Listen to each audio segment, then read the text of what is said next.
Cyclone नाम है इसका आसनी, लेकिन ये काफ़ी मुश्किल पैदा कर रहा है अंडमान व निकोबार द्वीप समूह के लिए। और उसके बाद जिस क्षेत्र की तरफ आगे बढ़ रहा है, म्यांमार की तरफ, जब लैंडफॉल करेगा 22 मार्च के आसपास, उस दौरान म्यांमार के तटवर्ती शहरों में निश्चित रूप से व्यापक रूप में तबाही मचा सकता है।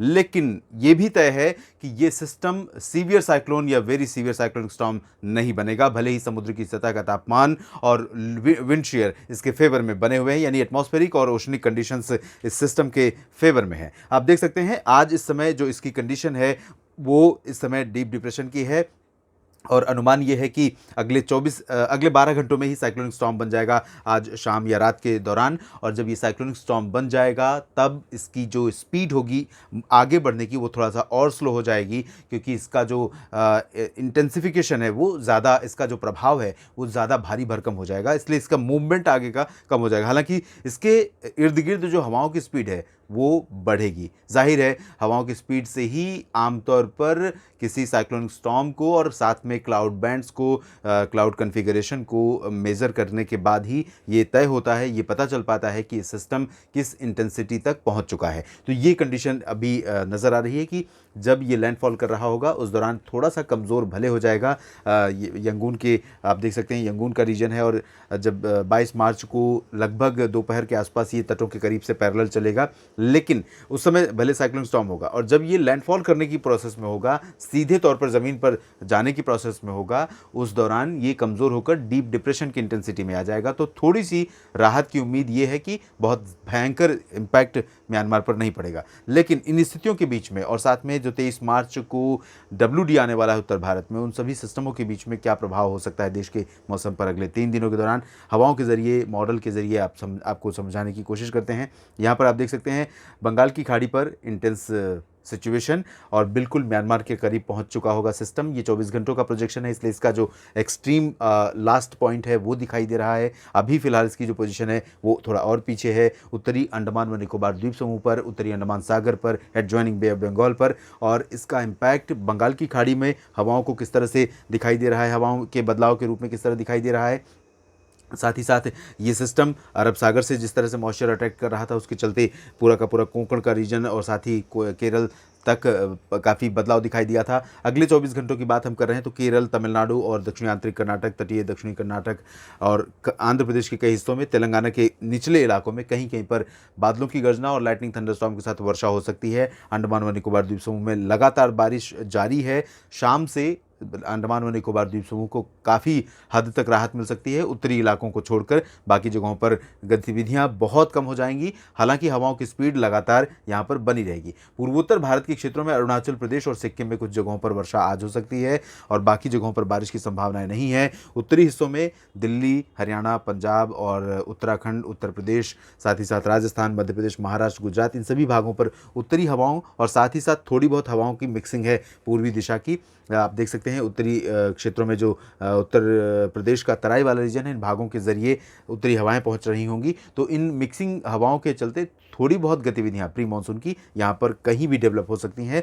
लेकिन टेम्परेचर थोड़ा सा फिर से मुंबई समेत महाराष्ट्र के उत्तरी कोंकण, गोवा और उत्तरी मध्य महाराष्ट्र, साथ ही साथ वेस्टर्न MP, गुजरात और राजस्थान के पूर्वी इलाकों में और तापमान बढ़ सकते हैं यहाँ पर आज दिन के।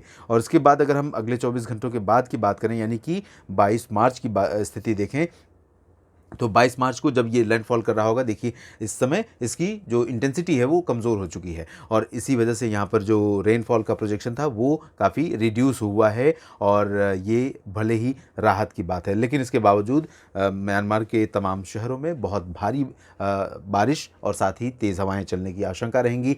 और पूर्वोत्तर भारत के क्षेत्रों में 22-23 मार्च को वर्षा हो सकती है, खासतौर पर मणिपुर, मिजोरम, त्रिपुरा और नागालैंड में। मेघालय, असम पर इसका इम्पैक्ट फिलहाल 22 को नहीं पड़ेगा, 23 को थोड़ा बहुत हो सकता है। अरुणाचल प्रदेश में एज यूजुअल बारिश जारी रहेगी WD के इम्पैक्ट के चलते। बाकी पूर्वोत्तर और पूर्वी भारत और उत्तर भारत के क्षेत्रों में एज इट इज़ सिचुएशन है। हालांकि जब ये सिस्टम और करीब आ रहा है तो थोड़ा सा बंगाल की खाड़ी से हवाओं को यहाँ पर और आगे दे रहा है, पुश कर रहा है। तो झारखंड, बिहार, पश्चिम बंगाल और उत्तर प्रदेश के तमाम हिस्सों में, छत्तीसगढ़, उड़ीसा और मध्य प्रदेश के पूर्वी भागों, महाराष्ट्र, इन भागों पर कहीं कहीं पर गर्जना वाले बादल बन सकते हैं और लाइटनिंग थंडरस्टॉर्म के साथ कहीं कहीं पर हल्की वर्षा हो सकती है। बहुत ज़्यादा बारिश की संभावनाएं यहाँ पर नहीं है। बाकी उत्तर भारत के मैदानी इलाकों में कोई मेजर चेंज 22 मार्च को फिलहाल और पहाड़ी इलाकों में दिखाई नहीं दे रहा है। अगर हम दक्षिण भारत की बात करें तो दक्षिण भारत के क्षेत्रों में केरल और आंतरिक तमिलनाडु, पुदुचेरी में कई जगहों पर हल्की वर्षा हो सकती है। केरल में कहीं कहीं पर मध्यम बारिश भी हो सकती है। लक्षद्वीप में ड्राई वेदर रहेगा। आंध्र प्रदेश में लाइट रेन हो सकती है। बाकी जगहों पर ड्राई वेदर रहेगा। उसके बाद 23 मार्च की स्थिति देख लेते हैं। उत्तर भारत में 23 मार्च को WD आएगा।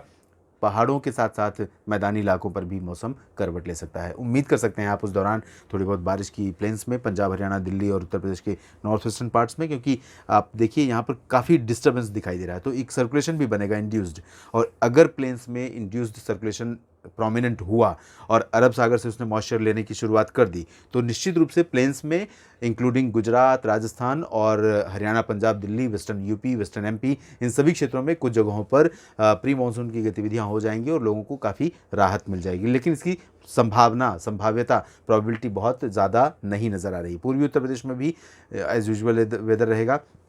मध्य प्रदेश, छत्तीसगढ़, उड़ीसा, बिहार, झारखंड, पश्चिम बंगाल में एज इट इज़ वेदर की कंडीशन रहेगी।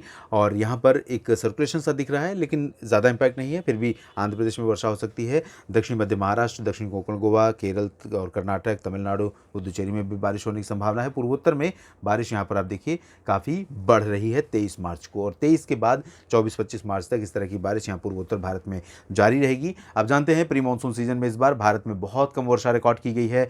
कुछ हद तक उम्मीद कर सकते हैं आने वाले सिस्टमों के चलते। एक तरफ ये साइक्लोनिक स्टॉर्म, दूसरी तरफ 23 को जब WD आएगा तो भारत के क्षेत्रों में कुछ इलाके ऐसे हो सकते हैं जहां पर वर्षा रिकॉर्ड की जाए और जो डेफिशिएंसी है उसकी कुछ हद तक भरपाई हो सके। इस वीडियो में अभी इतना ही। अगर आपको दी गई जानकारियाँ ठीक लगें तो लाइक और शेयर करना ना भूलें। साथ ही साथ अपने कमेंट्स ज़रूर कमेंट बॉक्स में बताएं, हम पढ़ते ज़रूर हैं। और साथ ही साथ उसके अकॉर्डिंग कोशिश मेरी रहती है कि मैं वेदर फोरकास्ट को उसी हिसाब से मॉडिफाई करूं और आपको इन्फॉर्मेशंस दूं। और साथ ही साथ अगर चैनल को आपने अब तक सब्सक्राइब नहीं किया तो ज़रूर कर लीजिए। बेल आइकन पर भी क्लिक कर लीजिए ताकि हर वीडियो का नोटिफिकेशन आपके मोबाइल फ़ोन तक खुद ब खुद पहुँच जाए। धन्यवाद।